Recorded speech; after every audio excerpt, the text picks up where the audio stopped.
Greetings, everyone. This is the Nonprofit Chat. You might be listening to it on the Nonprofit Exchange podcast, or you might be watching the video replay on social media. Each week, we interview thought leaders, and we learn business disciplines, business principles, business skills that we embody, we install, we perfect, we work on. Maybe we don't perfect them. We get better at them running the charity that we run. And as you know, we stay away from the word nonprofit, except it's an identifier for what we are. It's not a philosophy of how we operate. Tonight's this chat and this podcast is sponsored by Nonprofit Professional Performance 360 magazine. Check the magazine out at nonprofitperformance.org. We're in our third year at the recording of this interview, and there are lots of good interviews, lots of good articles, lots of really good content for those of us that are running charities, churches, synagogues, membership organizations, educational institutions. The guest tonight is Nathan Hirsch. I've just met Nathan, a month ago? And it's been that long. I was smart enough to recognize this guy had talent, so I'm giving myself credit for that. I posted on the email and on the nonprofitchat.org website, I posted a little information about you. And I prefer for guests just to give us a synopsis of what brings you to this discipline that you do so well. And I'd like to say that your company is called Free Up with 3 E's, freeup.com. And it's an outsourcing company. The reason I wanted you on this series is because I see so many people who are working at the leadership level in churches and charities and synagogues that are over-functioning. They're doing way too much. And so we're going to talk about how do we leverage our time by putting in part-time employees. So Nathan, speak a little bit about your journey and why are you so good at doing this that you offer, this outsourcing?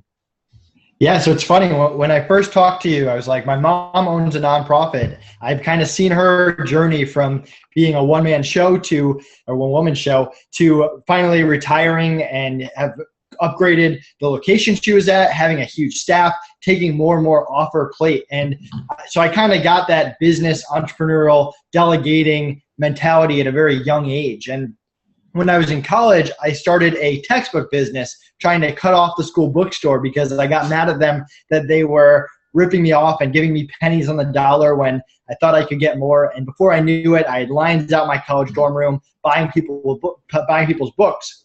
And that led me to Amazon.com because you don't sell books for very long without learning about Amazon. And before I knew it, I was running this multi-million-dollar dropshipping business on Amazon, working with all these different vendors and suppliers, selling stuff out of my college dorm room. And it was just me doing everything from filling orders to answering customer emails.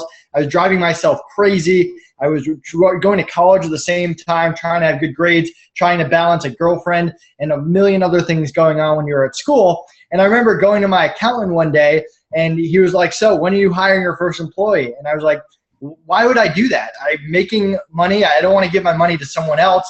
I really enjoy what I'm doing. This is fun. I'm going to work 7 days a week. And he just laughed in my face. So after that meeting, I quickly got to hiring. I ended up opening up an office and moving stuff around and ended up getting rid of that and making my company remote.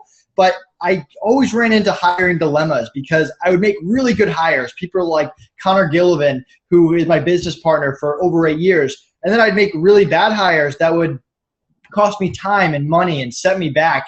And although I got better and better at hiring, the amount of applicants just got greater and greater because I was hiring for all these different things.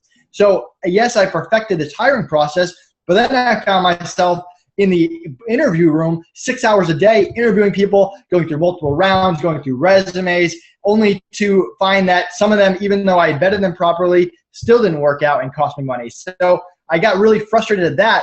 And I thought there had to be a better way. There had to be a company out there that I could tell them what I want. If I needed a graphic designer, I don't want to wait 3 weeks to get a graphic designer by vetting through 50 applicants. I want to be able to be like, this is what I need, and have them by the end of the day and get them started on my project. So that's how I came up with the idea of Free Up, where the marketplace, instead of being a job board and a free-for-all, is very organized, where people apply to get into the marketplace. They're heavily vetted. We make sure they have a good attitude and communication along with that skill set, which you and I talked about in the last webinar.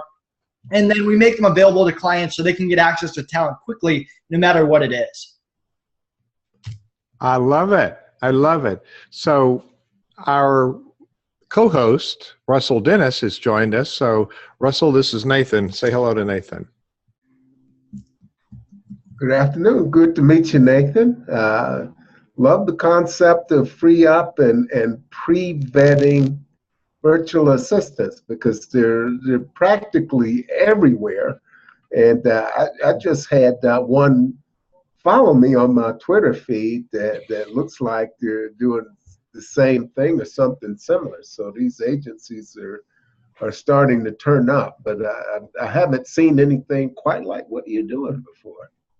Yeah, thank you. And great to meet you as well. I mean, you're right. There's so many different agencies and marketplaces. And I mean, I've hired from all of them. And I kind of took what I liked and what I hated and put it together in a concept that really works for business owners. Because the downside of agencies is you never know who's doing the work. You don't get that one-on-one touch. A lot of times they switch people behind the scenes and you don't know about it. So the quality goes up and down. And then the problem with the marketplace is just the time and effort that it takes to get a good freelancer. And then if you invest in the training and they decide to quit, there's no one held responsible for that. And you just start right over. Whereas with Free Up, we have our no turnover guarantee where we cover replacement or training costs if anyone ever quits. So that was the whole concept behind it. And it's been a lot of fun so far. I get to meet both of you. Well, in having owned businesses and run multiple church programs and nonprofit programs, hiring people is not a skill set that I had. I have it now. Previously, I had a lot of bad hires. So you've come at this very early in your life. You've developed a level of expertise. Now, Russell's worked inside a nonprofit for, 11 years, Russell? Yeah. And then he worked for IRS, so he got to visit a lot of nonprofits, I guess, and observe this whole thing of accomplishing our mission. It's very elusive, and we're so passionate about it that we just jump in and we forget that in this realm of the charity, there are people who will step up as community leaders and work with us. We say volunteers, but they'll step up and they'll say, I want to help. But there are some tasks that we need to have somebody that's paid. We have that regular work ethic that somebody's going to do what we've assigned them. There's an exchange of value for pay. And we can do that in a charity, actually delegating some things. And part of what we teach at CenterVision about leadership is learning to take things off of your plate. And I guess the piece that you just talked about is having confidence that the person's going to be capable of actually accomplishing it. Now, we invite people who have businesses and have expertise, and we're talking about Free Up. It's Nathan's business, and if you go to the podcast and you click on the Free Up link or the Free Up link on the nonprofit chat site, where we'll post the transcription of this and any notes that we have.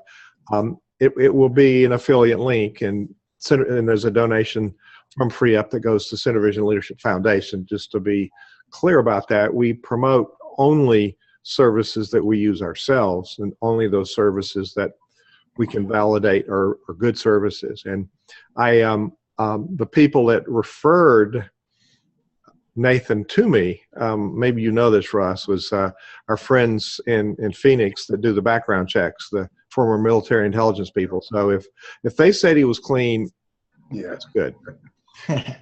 Yeah. So Nathan, we've got to get over this fear of having somebody else do the work.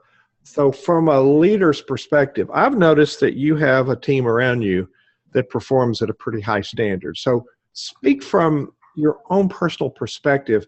How are you able to make the transition to getting things off of your plate and delegating them?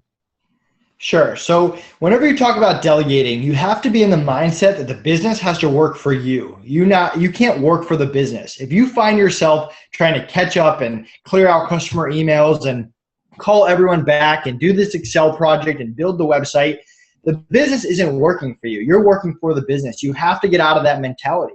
You have to get in the mentality that you're a delegator as the owner of the company. There should be a specific thing or few things, if you're very talented, that you're really good at, that your core competency can really help you excel at. And you need to identify those things. If you're good at sales, 80% of your time should be sales. If you're good at customer service, you should be building customer service programs. If you're a website developer, you should be constantly upgrading your website, and other people should be doing those other things. And it's really important that you get in the mentality that the beginning of every day is getting your team organized before you get yourself going. So the first thing I do every day is I have a list of people, I prioritize them, I go through them one by one, following up with what they're doing, making sure they're on the right track, making sure that I can answer any questions to get them to the next level, because if they're sitting there waiting, that's incredibly unproductive. I'm not going to start on my project until I get them going. And then on top of that, I make sure that things are constantly running at full speed, whether it's someone working at night or someone working on the weekends, or at times maybe I'm on vacation. The business isn't just going to stop. So my whole thing as a business owner is to get a mentality that I have to get this train running. And it takes a lot of organization up front to build that team, which we'll talk about. But the end goal is to have this team that never stops, that keeps moving forward, whether you're there or not, and that you're contributing value when you're there to keep them moving further and further along. We think, and I'm saying we, because I'm not innocent of any of this, we think that we're essential to the work of the organization, when in fact, we don't need to be essential. We're the cheerleader, we're the visionary. It's the people we bring on board that actually perform the duties that are important to the success of the organization. And that whole thing that you just talked about is a paradigm shift. So what did you have to make a paradigm shift to make a mental flip that you were going to learn to delegate, or did that come easily to you? It came easier to me than it did to my business partner, Connor. I remember when I first started delegating after that meeting with the accountant, it becomes addicting because I'm a business owner. I'm passionate about what I do. I like accomplishing things. I like getting stuff done. And all of a sudden, when I added a few people, I realized that I was getting 4 times the amount done. And not only that, but they were doing a lot of the work better than I could even do it, because they were talented at skills that I didn't have. And once I realized that, then it became easy. You almost become lazy as a business owner, because you're like, all right, yeah, I could spend the next 3 hours doing QuickBooks, or I could just pay someone $40 to do it for me. And you just start passing stuff off your plate, and you just get a lot more done, which leads to more revenue and expanding your company, which leads to hiring more people. And it's a really great circle once you get those wheels churning. But I remember my business partner, Connor, he was managing the company one day that I was on vacation, and he was literally doing everything. Every single tracking email in my Amazon business, he was responding to. And when I came back from vacation, I just sat him down and I was like, you're stuck. Like, if this is how you want to do business, you're never moving forward. You can't be my business partner. You're just going to be in this spot forever. There's no way to be on top of your business if you're doing every little thing. You have to be able to take stuff off your plate, and you have to get over that fear of letting go. And it's not until you actually do that that you can accomplish something as an entrepreneur. No matter how big or how small your business is, you're going to hit a ceiling. You're going to hit a roadblock. I mean, right now, if you got sick for 2 weeks, I had shoulder surgery a month ago. Nothing stopped. Things accelerated. I got my team motivated to work because I wasn't there, and a lot of stuff got done while I was out. You have to look yourself in the eye and figure out, is that going to happen with your business if you go down? David, James Dunworth says the real measure of a successful leader is that the operation operates as or more effectively and smoothly when the boss is not there. Yeah. I call the job of establishing systems and processes to get that point is owner proofing. It's getting out of the way, isn't it? I like that. Owner proofing. So we've launched a couple some questions during the interview, and you sent me some good questions, and well, we're sharing them during this interview out there on Twitter and Facebook. But the first one was, what would you do if you had 2 extra hours each day? So Russell, what would you do if you had extra time every day? 2 extra hours, I would probably be outside walking. I definitely would be outside. There's not a cloud in sight. It's about 82 degrees here. And that's what I would be doing. And I took a break today to walk outside just to get around, and I love the fresh air. I've done a few things. So I made a decision to get in a really good condition this spring. So I made major changes to my diet. And from my last doctor's appointment about 5 weeks ago, I am down 27.5 pounds. Got a lot more energy, and I'm sleeping better. Wow. I was with a client today, and they had a management team of about 14 people, and they were talking about one of the aspects of one of the departments' work, and they were streamlining and automating, and they estimated that it would save 3.5 hours a day for one of the employees, which totally revamped how they were going to assign duties in that department, which is huge. Why would they're installing some automation, which then frees up people with a higher level of skill than just doing something routine to utilize that skill. So Nathan, what would you do with 2 extra hours if you had them? Sure. So I think that's the difference between running more of a lifestyle business or trying to get back towards that lifestyle versus that workaholic. So for me, when I'm freeing up time, which I'm constantly doing because I get more and more on my plate, I'm just freeing up my time to focus on some other part of the business. I know that I like working 10 hours a day, and I'm doing that no matter what. So if I free up 3 hours, yes, I'm going to take it and maybe take an extra day off here and there, but I'm reinvesting it back into the company. Hey, that content video that I didn't have time to make, now I have time for it now. Hey, that PR company that I never called back, let's go give them a phone call.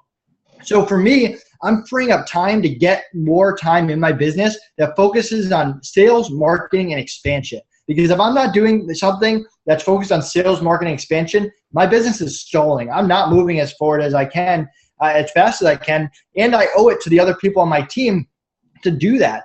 Hey, we've all been around that boss that all they do all day is they walk around and they just look over your shoulder. Hey, what are you doing? Hey, are you doing that right? Oh, hey, fix this up. My mentality is if you're doing that, you're not doing what you're supposed to do as a leader. You're not progressing anything forward. You're not making a process better. You're not fixing anything for the future, and you're definitely not growing and expanding your company. So yes, there's a time and place to double check work and make sure everything's going well, but the goal should be to free up your time to focus on anything that involves expansion. Why do you think that's so hard for people to do that? Expanding is hard. You get to a point in your company that you're comfortable. You're making money for the first time. You have a stable client base, and anything past that is unknown territory. What happens if you invest in advertising here? What happens if you do 20 phone calls for lead generation and you get rejected 20 times? People don't want to do what it takes to get to that next level of your business. And you eventually stall out. And there are people that are very comfortable running a $1 million company or very comfortable running a $4 million company. Instead of being like, hey, every year I want to grow nonstop. Yes, I'm setting goals and guidelines, but if I didn't get bigger from year to year, I did something wrong during that year. I'm too involved, or I made a bad decision, or I just wasn't focused on expansion. So a lot of it is fear. Fear is incredibly motivating or unmotivating when it comes to people. And along with delegation, it's something you have to let go of. You, as a business owner, you need to figure out a way to take your business to the next level, whether it's taking an online mastermind class or reading a new book or just trial and error, which I'm a huge fan of. Figure out a way to free up your time to take your business to the next level. I like to point out that expansion becomes easier after you get older and your metabolism slows down. Not what you were talking about, I don't think. So I mentioned that, Russ, do you want to piggyback on what he just said? That's so aligned with our philosophy of Center Vision, isn't it? It is. It very much is. And so with that extra time for me, I was thinking I needed to take better care of myself so that I can do things. Because over the course of a day, if I'm not learning something or out here reaching out to people or trying to grow that business, and I'm at a place where I need to look at getting some of the smaller things off my plate. And I've been leveraging technology, but I've got some people here that I work with here in my office that are here to help me do some things. And so I've been able to get more traction by connecting with other people who can help me along in my process. And that's true for anybody. The people who are clients of mine, I actually help them do that. And what you're talking about is filling gaps.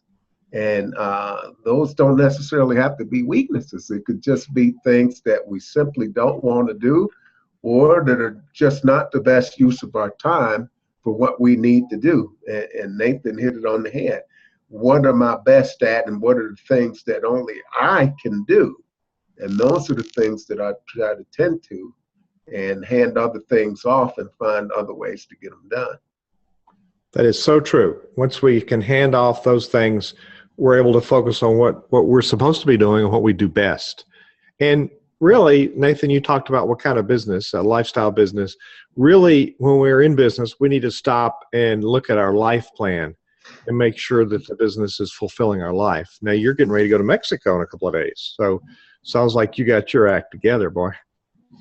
Yeah, I mean, I have assistants that monitor my Skype and my email almost 24 hours a day. And I mean, it took a lot of time and training and investing, and there's always going to be some frustration. You hire 4 people, maybe one of them doesn't work out, but they can't be a reason to give up. You have to learn from those experiences, come up with better systems, come up with better processes, and figure out a way to do it, because your competitors are going to do it. At some point, they're going to figure out how to automate, how to hire the right people, how to make it so that their business is getting bigger and bigger even while you sleep. So you have to figure out a way to do that.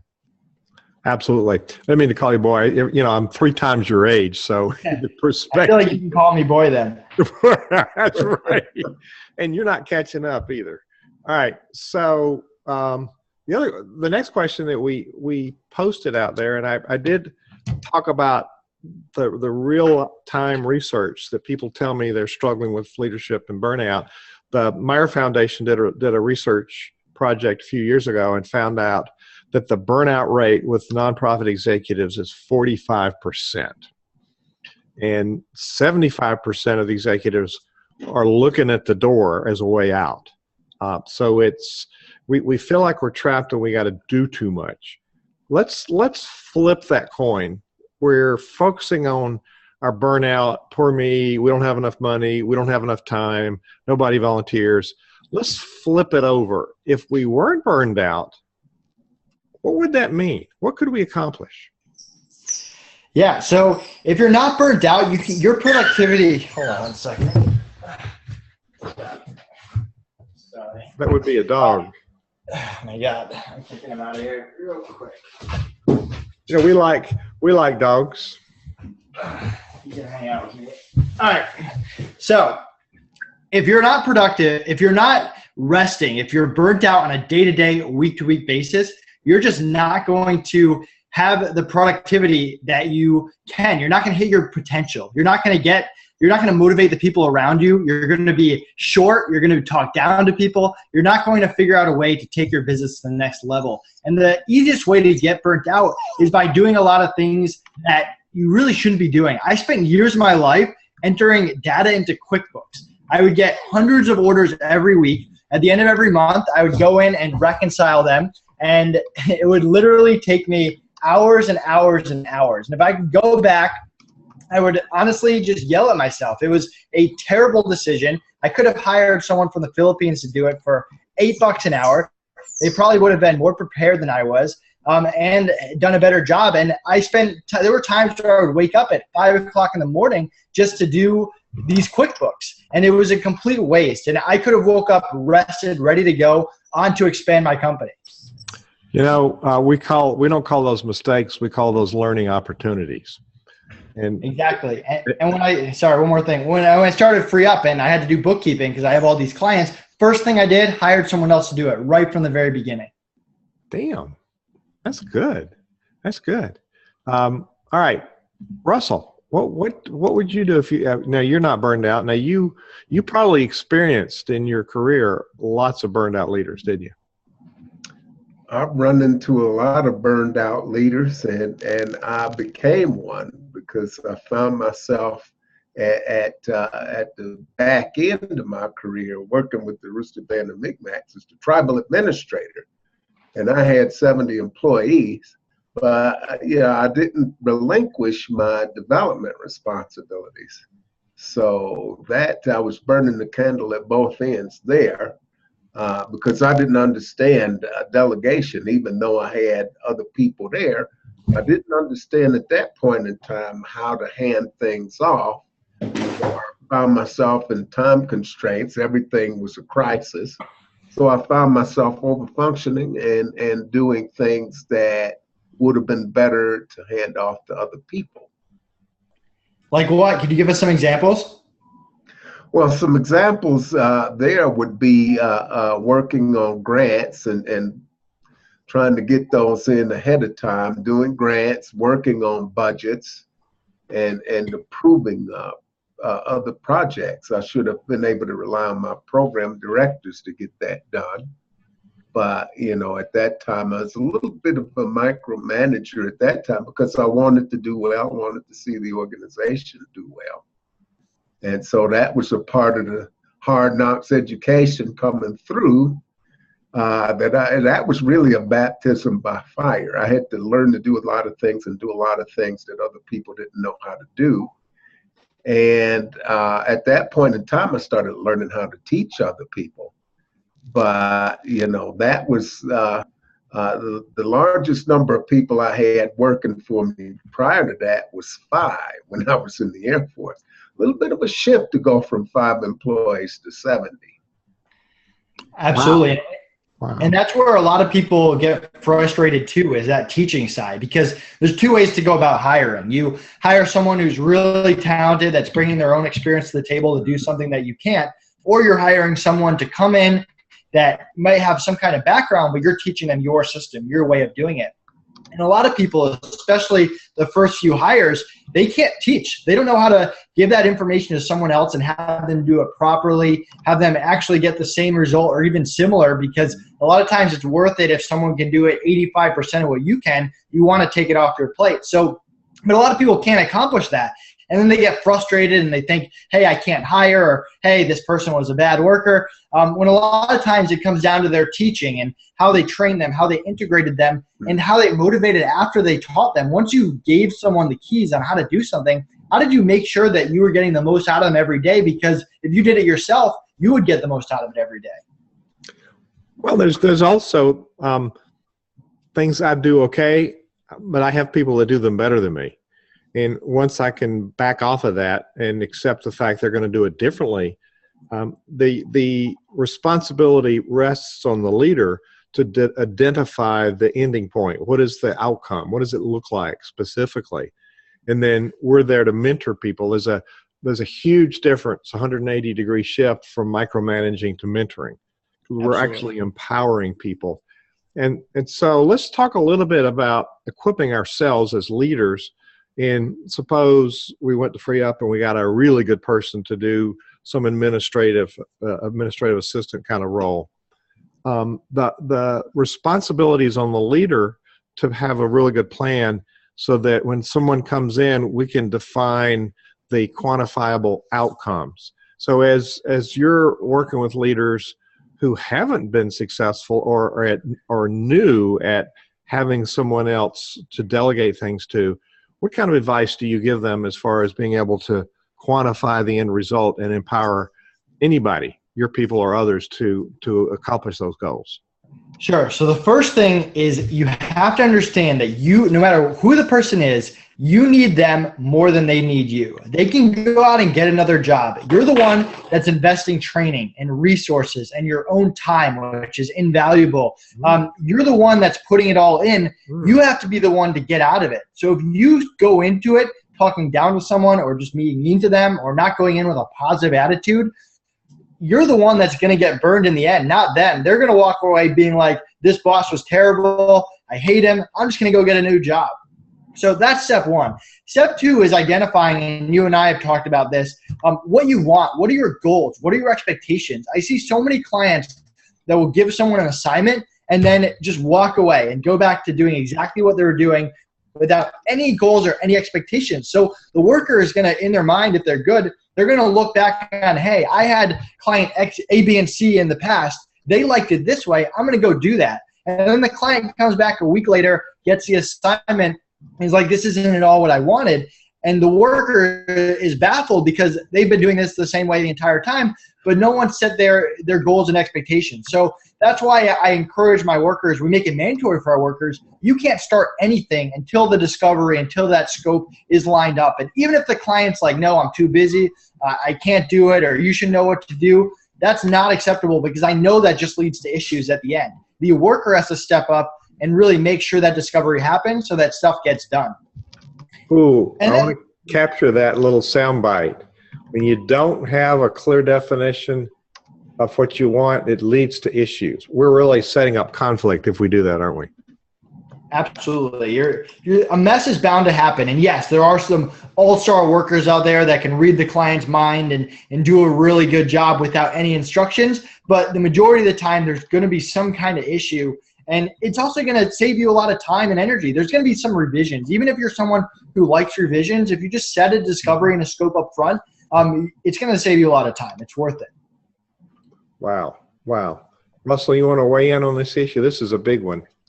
Well, yeah, you've got to be, it creates that accountability. And when you get a worker involved in there, they've got some accountability. So once it's clear that they understand what it is you want, you send them away and you know that they're clear. And it's kind of like the Columbo technique when I was auditing businesses for the IRS. And you know, this is how you outsmart a lot of $500 an hour attorneys. Walk in, you ask questions like a second grader until you're absolutely clear on what it is that they're saying. And, you know, I found that they volunteered more information. They probably thought I was the village idiot asking questions until they got the tax bill for their clients and they said, looks like this guy's smarter than he looks.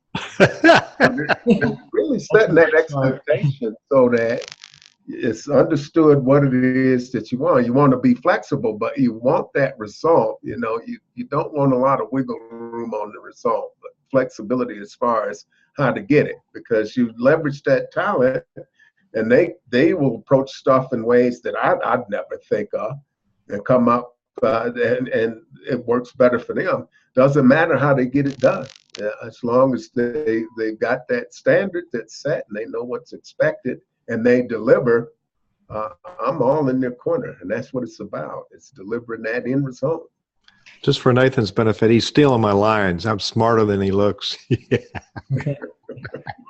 That's the one I use often. Last time I used it, somebody looked at me and said, it's a good thing.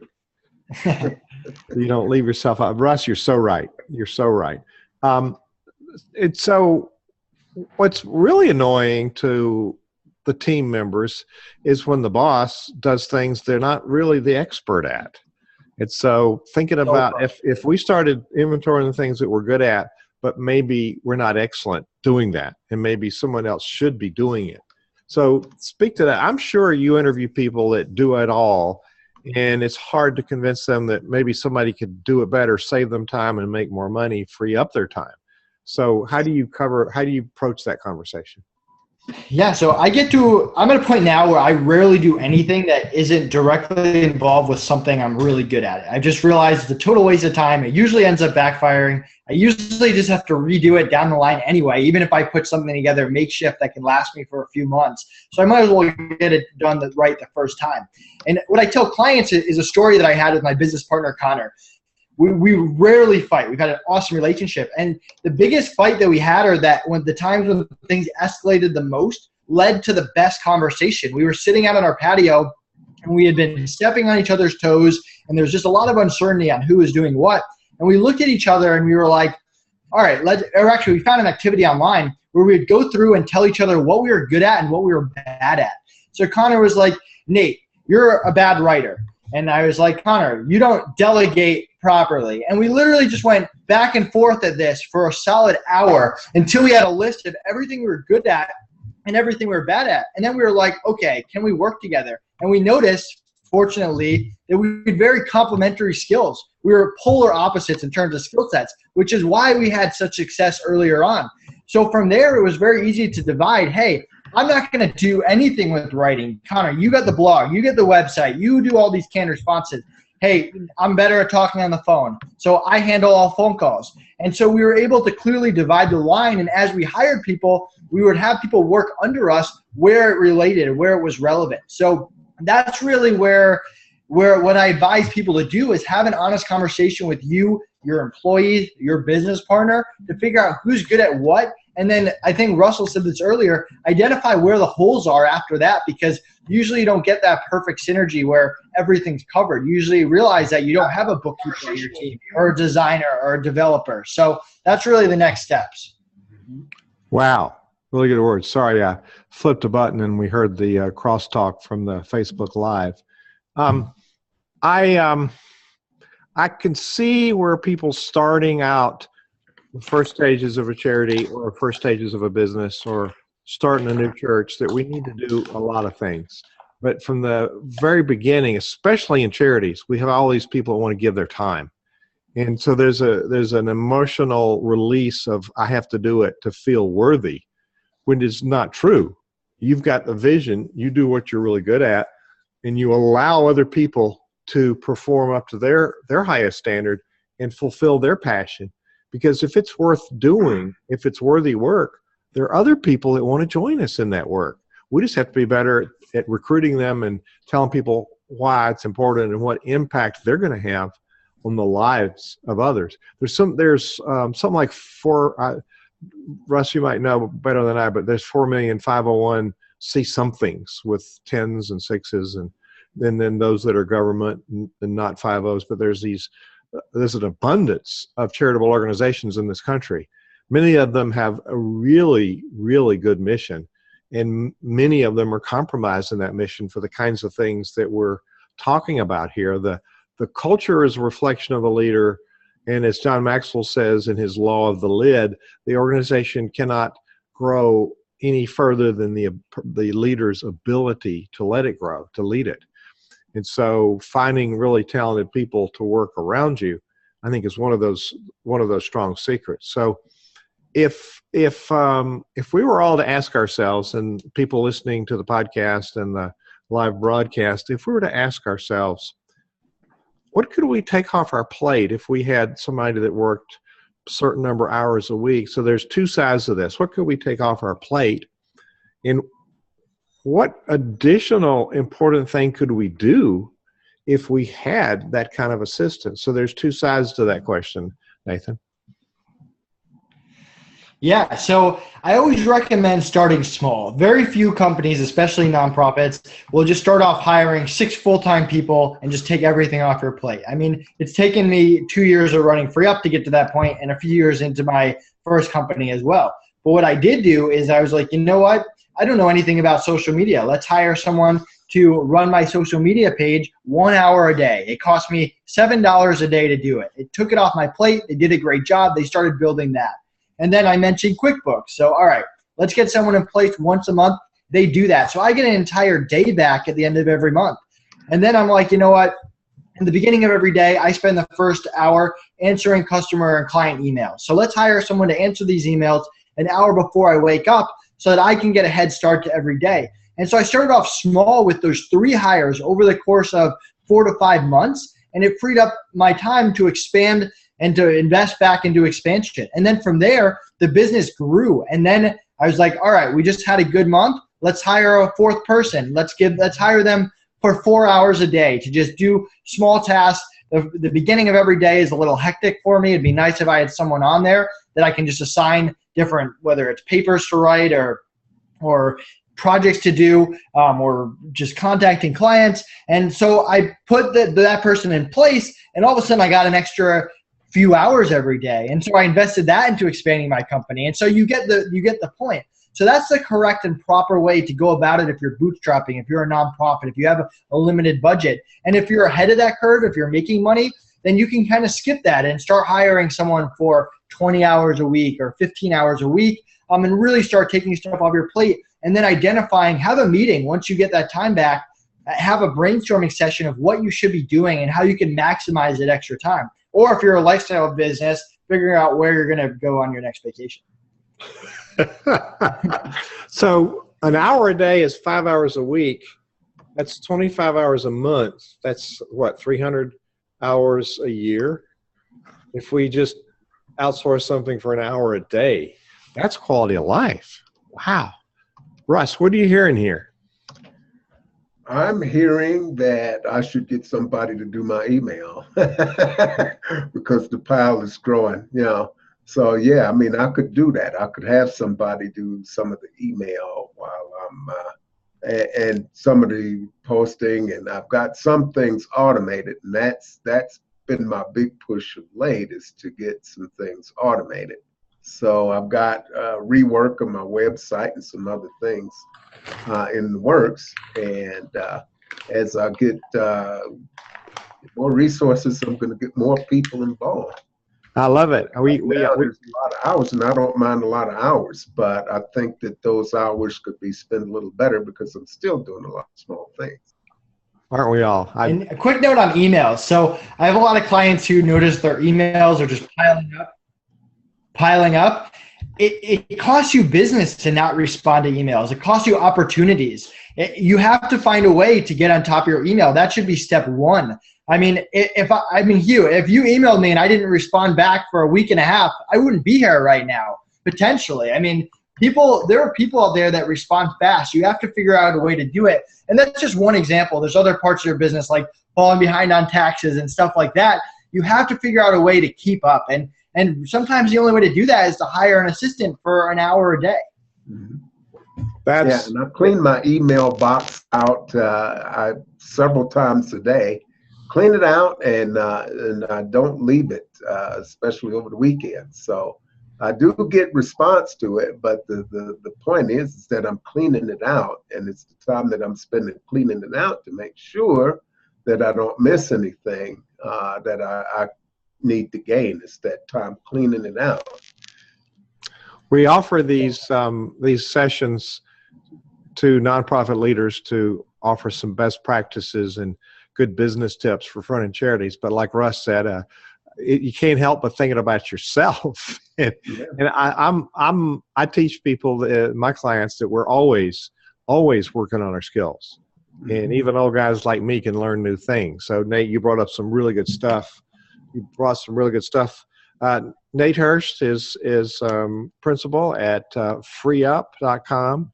He's, as you see, has a lot of energy, a lot of wisdom for such a young guy, and you've done a lot in a very short period of time. And thank you for being here tonight. I'm going to ask you to just a second as we wrap up to do a parting thought for people. This session is brought to you by our sponsor, Nonprofit Performance Magazine. It goes to nonprofit leaders everywhere, all over the country. If you want to get on the list so that you're notified when there's a new digital issue or a new issue that you can read on your iPad or an issue that you can get in your mailbox, go to nonprofitperformance.org. The new issue that's coming out this month is on transitions. And there's articles by yours truly. I think, Russ, you have an article in one of these that's current, and you're going to write some more. The next issue is going to be on boards. Really, really a big topic. So back to Nate, as we're wrapping up this really fact-filled interview. Thank you for so many nuggets that are helpful. And we're going to direct people on the podcast and the podcast notes to freeup.com with 3 E's, and free is like free up. There's a little emotional piece in that word, up. So as we're departing this interview and wrapping it up, what's some wisdom you'd like to leave us, a tip or a closing thought? Yeah, so when you're hiring, you want to hire people that are passionate and have a great attitude about your company. If you're hiring someone, I don't care if it's the smallest project, if this one-time graphic design project, get someone that's emotionally involved. Get someone that you can tell actually cares about you and your company. You're going to get a better result. You never know when you're going to use someone again. You also don't know how it's going to affect the people around you. If you bring someone in that has a bad attitude, even for a day, even for a very small project, that can have lasting effects on your business that could last months. So make sure that you're bringing in high quality, high caliber people for every little thing. Just because you have something due, don't take a shortcut and give it to someone who could ruin your business down the line. So that's my word of advice. It's something that I wish I had known up front, because I became addicted. For example, I needed Excel work done, and I would hire someone that had a bad attitude, but they were really good at building this formula. And what I realized is when they were sitting at my desk on my computer building these formulas, they were interacting with all the other people on my team. And the next week was a terribly unproductive week, because everyone had the mentality that Nate was just going around hiring any Joe Schmo that he could find that wasn't passionate about the company. It took me a while to get that back on track. So that's just a good piece of advice that I wish I had when I was hired for the first time. That's excellent advice. And you don't know it, but everything you've said in this interview has been spot on with what Russell and I teach. Is we've reframed the word consultant to be wayfinders, and we help people find the way to better leadership. Nathan Hirsch of Free Up, thank you for sharing your hour with us tonight. Yeah, thanks for having me. Don't forget to check out freeup.com. Right at the top, you can book an appointment with me. I'd love to talk to you about your business. And you can sign up. And if you mention Hugh's name, you get $1 off your first worker forever. It's free to sign up with no monthly fees. My name's worth $1. Awesome.